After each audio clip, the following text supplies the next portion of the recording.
नमस्कार। आज हम एक ऐसे विचार की पड़ताल करने वाले हैं जो सुनने में तो बहुत सीधा साधा लगता है, लेकिन है बहुत शक्तिशाली। ये विचार है उम्मीद को एक आदत बना लेना। चलिए देखते हैं कि कैसे इस एक सोच ने एक पूरे इलाके की, एक पूरे समुदाय की तस्वीर ही बदल के रख दी। पानी की किल्लत की जो असलियत है ना, उसे समझने के लिए शायद इस लोकगीत की लाइनों से बेहतर कुछ नहीं हो सकता। ये सिर्फ पानी की कमी की बात नहीं है, ये तो इंसानी संघर्ष की, रोज की जद्दोजहद की कहानी है जिसे न जाने कितनी पीढ़ियों ने जिया है। तो चलिए सबसे पहले उस प्यासी धरती की कहानी में उतरते हैं जहां पानी की हर एक बूंद के लिए एक लंबा संघर्ष चलता है। ये कहानी हम में से कई लोगों को जानी पहचानी लगेगी। होता है ना ऐसा, जब बहुत लंबे वक्त तक मेहनत करते रहो और कोई नतीजा न दिखे तो हिम्मत टूटने लगती है।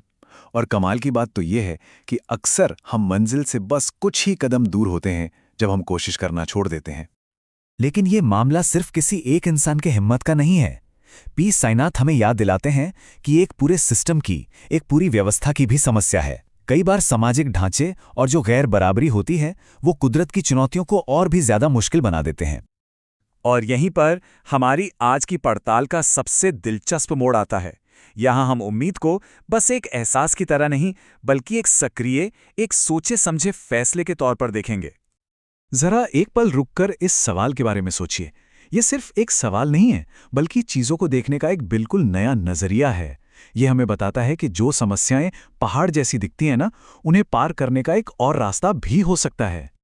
अच्छा, इस बात को और अच्छे से समझने के लिए इन दोनों के बीच का फर्क जानना जरूरी है। आशावाद यानी ऑप्टिमिज्म वो होता है जब हम ये मानते हैं कि चलो भाई चीजें अपने आप ठीक हो जाएंगी।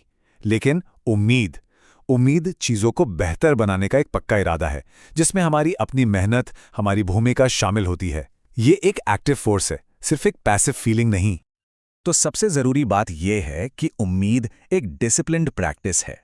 ठीक वैसे ही जैसे रोज वर्जिश करके हम अपनी मांसपेशियों को मजबूत बनाते हैं, बिल्कुल वैसे ही हम लगातार उम्मीद का अभ्यास करके अपनी इच्छा शक्ति और सहनशीलता को बढ़ा सकते हैं।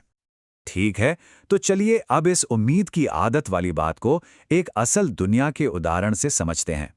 एक ऐसी कहानी जिसने इस विचार को सच करके दिखाया। तरुण भारत संघ की कहानी किसी एक दिन या एक साल की नहीं है, ये दशकों की कहानी है। सोचिए, 1975 में इसकी शुरुआत हुई। फिर 1985 में राजेंद्र सिंह अलवर पहुंचे और उन्होंने गांव वालों से बस एक सवाल पूछा कि उनकी सबसे बड़ी जरूरत क्या है। 1991 आते आते इसी संस्था ने सरिस्का में गैर कानूनी माइनिंग के खिलाफ केस तक दायर कर दिया। और इस दशकों की मेहनत का नतीजा ये हुआ कि 2015 में उन्हें स्टॉकहोम वाटर प्राइज से सम्मानित किया गया। ये दिखाता है कि उम्मीद की आदत को कैसे सालों साल, दशकों तक जिंदा रखा गया। और इस पूरे आंदोलन के, इस पूरे समाधान के केंद्र में थी एक बहुत ही सरल लेकिन बेहद असरदार पारंपरिक तकनीक, जोहड़। ये कोई रॉकेट साइंस नहीं था, ये तो पीढ़ियों का वो ज्ञान था जिसे बस फिर से जगाने और अपनाने की जरूरत थी। और अंदाजा लगाइए कि उन्होंने ये काम किस पैमाने पर किया। 11,800। ये कोई छोटा मोटा आंकड़ा नहीं है। इतने जोहड़ उस समुदाय ने मिलकर बनाए।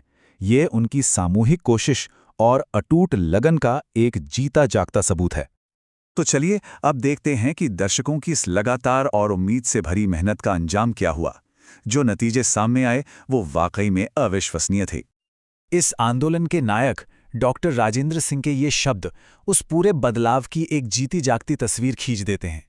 ये सिर्फ पानी की वापसी नहीं थी, ये जिंदगी की, खुशी की और एक बेहतर कल की वापसी थी। और देखिए, ये बदलाव सिर्फ पानी तक रुका नहीं, पानी की वापसी ने तो एक ऐसी लहर शुरू की जिसने सब कुछ बदल दिया। जरा सोचिए, 11 सूखी नदियां दोबारा बहने लगीं, 2.5 लाख कुएं फिर से जिंदा हो गए, यहां तक कि उस इलाके का तापमान भी 2 डिग्री सेल्सियस कम हो गया। और शायद सबसे जरूरी बात, जब महिलाओं को मीलों दूर से पानी ढोने के बोझ से आजादी मिली तो उनकी साक्षरता दर में जबरदस्त इजाफा हुआ। कुल मिलाकर 10 लाख से ज्यादा लोगों की जिंदगी हमेशा के लिए बदल गई। नेल्सन मंडेला की यह बात तरुण भारत संघ की कहानी का सार है। उन्होंने डर के आगे झुकने की बजाय उम्मीद को चुना। उन्होंने एक ऐसा फैसला लिया जिसने न सिर्फ एक गांव बल्कि एक पूरे क्षेत्र का भविष्य तय कर दिया। तो आखिर में ये कहानी हमें एक बहुत ही जरूरी सवाल के साथ छोड़ जाती है। हमने देखा कि उम्मीद सिर्फ एक एहसास नहीं, बल्कि एक विकल्प है, एक आदत है जिसे बनाया जा सकता है। तो अब सवाल ये उठता है कि हमारी दुनिया में, हमारे समाज में और कौन सी ऐसी चुनौतियां हैं जहां हमें बस मिलकर एक उम्मीद का कुआं खोदने की जरूरत है।